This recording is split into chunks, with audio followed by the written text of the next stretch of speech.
Module 2. This module will help us understand the concept of ethnic movements organized by groups whose distinctiveness is based on national origin, culture, language, religion, territory or phenotype. Ethnic movements are enacted with the purpose of promoting or resisting social change.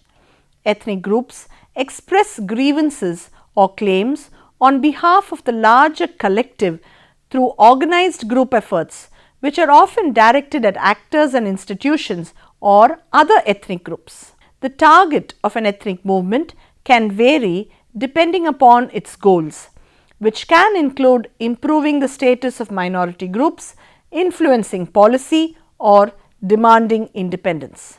Like other social movements, ethnic movements are enacted in part outside of institutional channels and may threaten the status quo.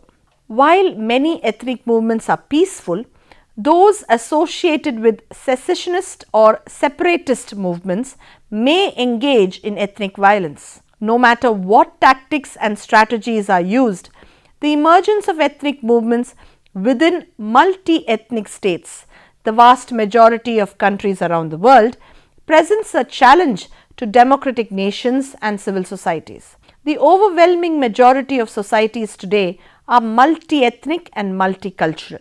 Out of some 190 nation states listed in official sources, 150 such states have 4 or more ethnic groups within their boundaries.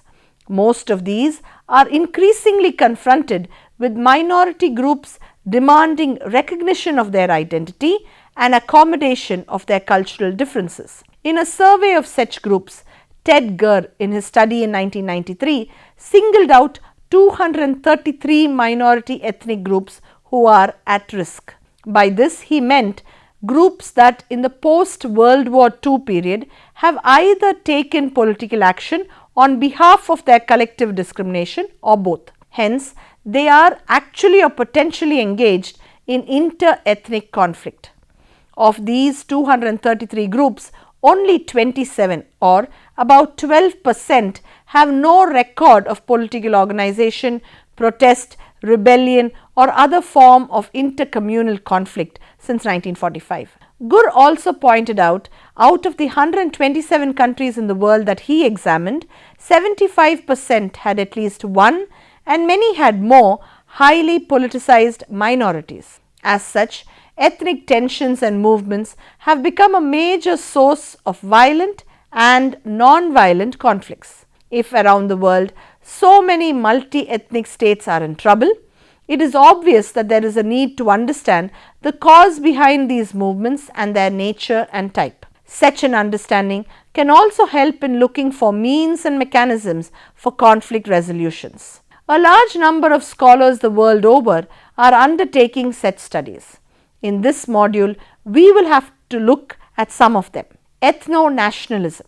Ethnicity as a term has something common with nation. As Walker Kennott writes, in its pristine sense, a nation refers to a group of people who believe that they are ancestrally related. It is the group that can be aroused, stimulated to action by appeals to common ancestors and to blood bond. In this context, nationalism as properly used does not connote loyalty to the state.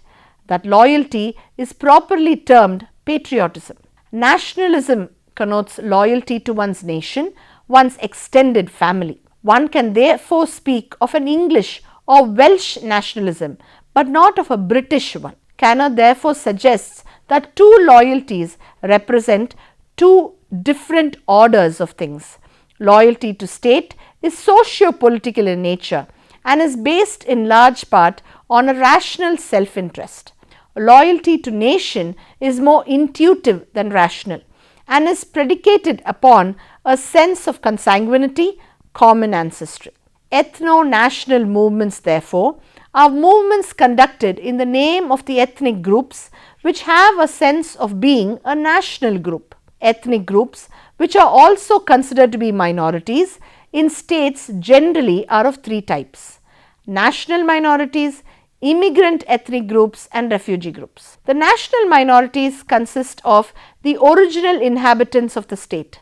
They might have been incorporated into a larger state from earlier being self-governing groups at a particular time of history as a result of empire building, creating new states by colonial powers, or through a process of integration through understandings or treaties.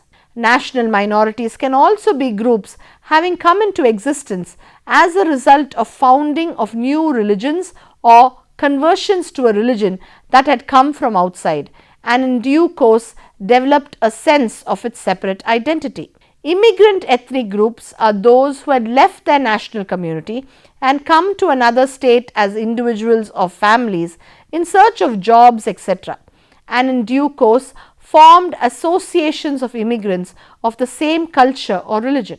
Refugee groups are similar to immigrant ethnic groups, with the only difference that they had come to another state by fear of conditions in their own countries. Studies have shown that generally it is the first type of ethnic groups which are involved in ethno-nationalism. It is more so with the groups which are concentrated in some part of the territory of the state which they consider as their homeland. Most states in the world are not just multi-ethnic but multi-homelands as well. With the principal exception of a few immigrant societies such as Argentina, Australia and the United States, the land masses of the world are divided into ethnic homeland territories whose names reflect a particular people.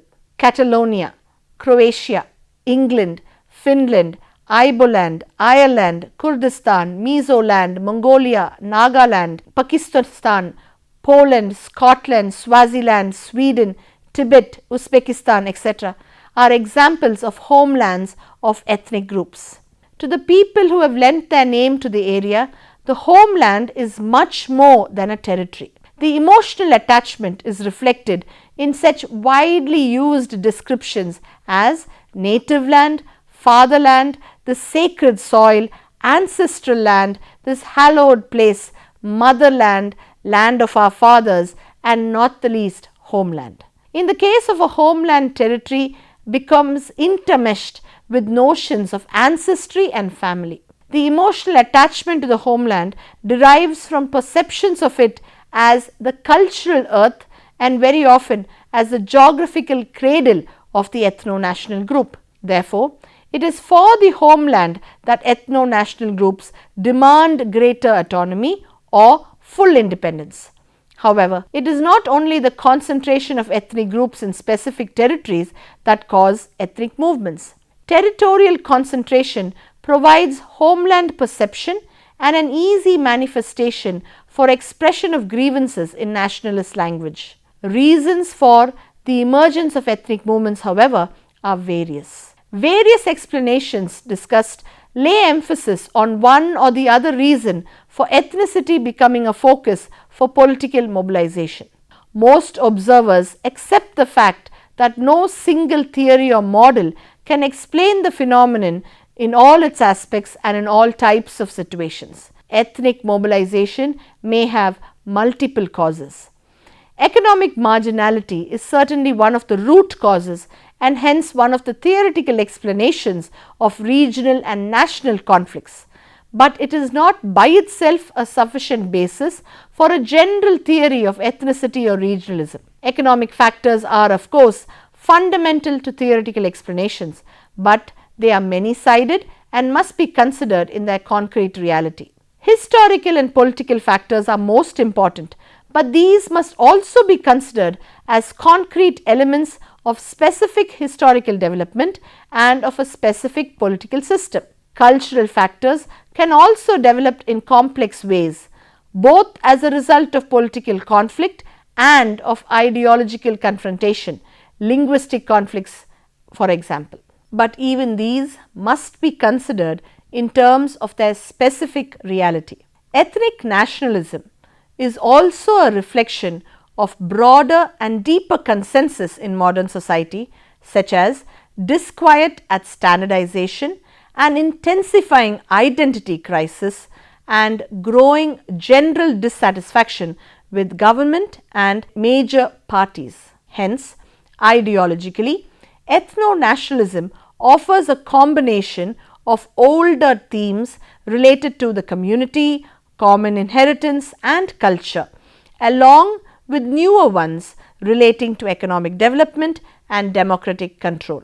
Also, it is important to note that motivating forces alone do not give rise to ethnic movements. The degree to which ethnic groups have a well developed substructure of various kinds of organizations and associations of their own, which encapsulates them and keeps them externally isolated from their potential opponents, is also a necessary determinant. During the post-Second World War period in general, in multi-ethnic societies, one discerns two simultaneous and ongoing processes of nation building. One is the formation of an inter-ethnic composite of a homogeneous national personality with a secular outlook through the government apparatus, and second, the transformation of an ethnic group in a multi-ethnic society to an ethnic community of nations. While the first one can be described as the building of a state-centered nation, the second one can be described as an ethnic nation. While the former comes somewhat closer to the usually accepted Western interpretation of the term nation-state, the latter approximates the usage of the term sub-nation and the Marxian usage of the term nation and nationality of ethno-social subdivision. If development has not meant the inevitable demise of ethnic attachment, perhaps the reason is that ethnicity is qualitatively different from what it was earlier considered to be. It appears to be more adaptive and resilient and less tradition bound than many social scientists have earlier suggested. That is why ethnic conflict and movements today appear to be a normal feature of developing as well as advanced industrial societies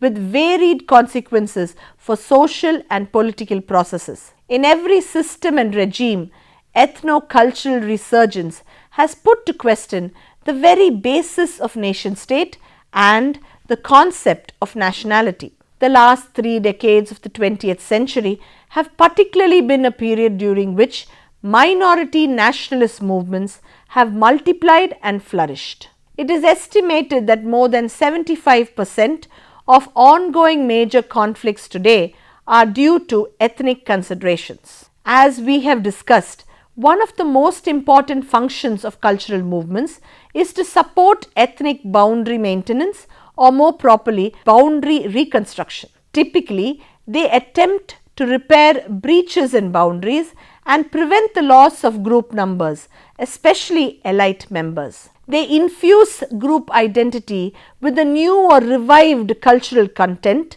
that may command greater allegiance or demarcate the lines between the groups more clearly, reducing the element of individual choice in identity. That cultural movements are employed to effect, forestall or reverse boundary changes is of course evidence that cultural practices and institutions are not given of ethnic identity, but many actually follow from it. Strategies of ethnic movements. We have now understood that ethnic movements, apart from concerns for identity, are political, economic and cultural manifestations of ethnic solidarity. In many cases, ethnic group-based activities seem to be rational responses on the part of individuals and groups to contemporary situations encouraged in modern societies. The demands and goals of ethnic movements